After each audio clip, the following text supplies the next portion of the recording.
بسم اللہ الرحمن الرحیم۔ السلام علیکم پیارے دوستو، میری دعا ہے اللہ پاک آپ کو صحت تندرستی والی لمبی زندگی دے، آمین۔ پیارے دوستو، آج بات کروں گا یورک ایسڈ کیوں ہوتا ہے۔ یہ آپ ویڈیو توجہ سے سنیں۔ یورک ایسڈ کیوں ہوتا ہے، اس کی وجوہات اور علامات اور اس کی پرہیز کیا ہے، یہ آپ توجہ سے سن لیں۔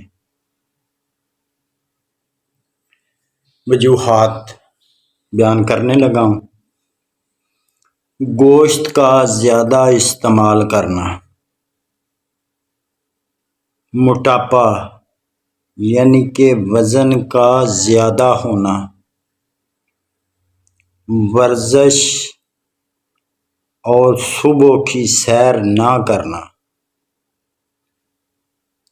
جلدی بیماریاں، چنبل وغیرہ، ذہنی دباؤ، ٹینشن اور پریشانیاں،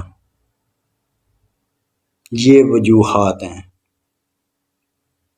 اب اس کی علامات سن لیں۔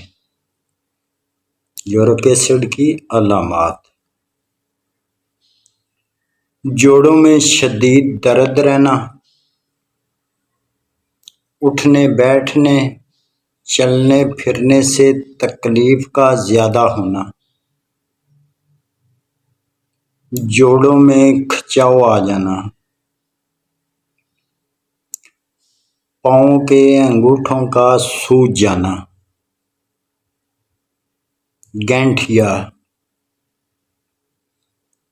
جوڑوں میں سوجن ہو جانا اور جوڑوں میں سرخی مائل جلد ہو جانا، یہ علامات ہیں یورک ایسڈ کی۔ پیارے دوستو، آپ اب اس کی پرہیز سن لیں۔ یہ پرہیز کریں، انشاءاللہ آپ کو ضرور فائدہ ہوگا۔ گوشت سے مکمل پرہیز کریں، گوبھی سے پرہیز کریں، مٹر کھانے سے پرہیز کریں، مچھلی سے پرہیز کریں، خشک پھلیاں سے پرہیز کریں، اور آخر میں چاولوں سے آپ مکمل طور پر پرہیز کریں۔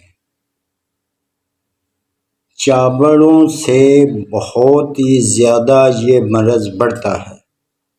آپ چاولوں سے مکمل طور پر پرہیز رکھیں۔ یہ جو علامات تھیں، وجوہات تھیں اور پرہیز تھی، آپ کے ساتھ شیئر کی ہے۔ آپ اس پہ عمل کریں، انشاءاللہ ضرور فائدہ ملے گا۔ دعاؤں میں یاد رکھنا۔ جزاکم اللہ خیر۔